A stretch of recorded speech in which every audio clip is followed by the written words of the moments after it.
বহুকাল আগের কথা, এক সমৃদ্ধ জনপদে ভোরের আজান ভেসে আসত দূর মসজিদ থেকে, আর সেই সুরের সাথে ঘুম ভাঙত এক তরুণীর।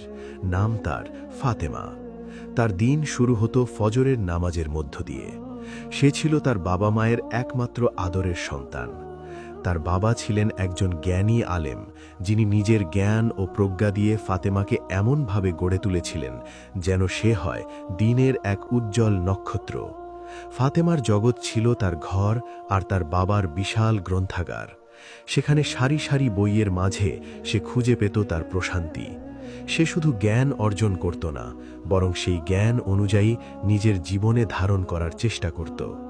একদিন তার বাবা তাকে ডেকে বললেন, মা ফাতেমা, তুমি এখন বড় হয়েছ, তোমার জন্য একটি বিয়ের প্রস্তাব এসেছে।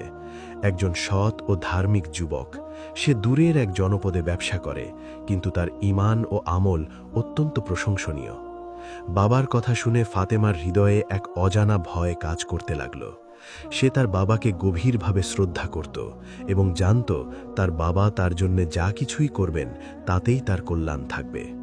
ফাতেমা নিচু স্বরে সম্মতি জানিয়ে বলল, আব্বু, আপনার সিদ্ধান্তই আমার সিদ্ধান্ত, আমি আল্লাহর উপর ভরসা রাখি। বিয়ের দিনটি ছিল অনাড়ম্বর কিন্তু পবিত্রতায় পরিপূর্ণ।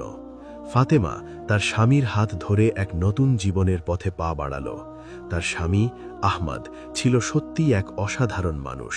তার চেহারায় ছিল সততার ছাপ আর কথাই ছিল বিনয়।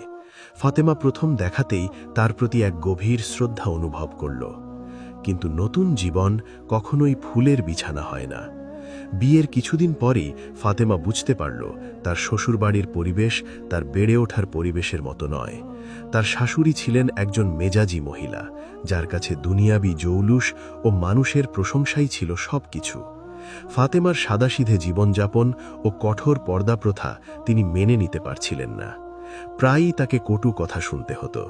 তার শাশুড়ি বলতো, সারাদিন এমন মুখ ঢেকে থাকার কি দরকার, ঘরে তো কোনো পরপুরুষ নেই। কিন্তু ফাতেমা শান্তভাবে জবাব দিল, আম্মা, পর্দা শুধু পুরুষের সামনে নয়, এটা আমার পরিচয়, আমার লজ্জা এবং আল্লাহর প্রতি আমার আনুগত্যের চিহ্ন। এই উত্তর তার শাশুড়িকে আরও ক্ষুব্ধ করে তুলল। দিন দিন তার উপর মানসিক চাপ বাড়তে লাগল। কিন্তু ফাতেমা কখনো তার স্বামীকে এই বিষয়ে কিছু বলতো না। সে চাইতো না তাদের সুন্দর সম্পর্কে কোনো তিক্ততা আসুক। প্রতি রাতে যখন সবাই ঘুমিয়ে পড়ত, ফাতেমা জায়নামাজে দাঁড়িয়ে আল্লাহর কাছে তার কষ্টের কথা, তার ধৈর্যের পরীক্ষার কথা বলতো। সে বিশ্বাস করত আল্লাহ তাকে দেখছেন এবং তিনি উত্তম পরিকল্পনাকারী।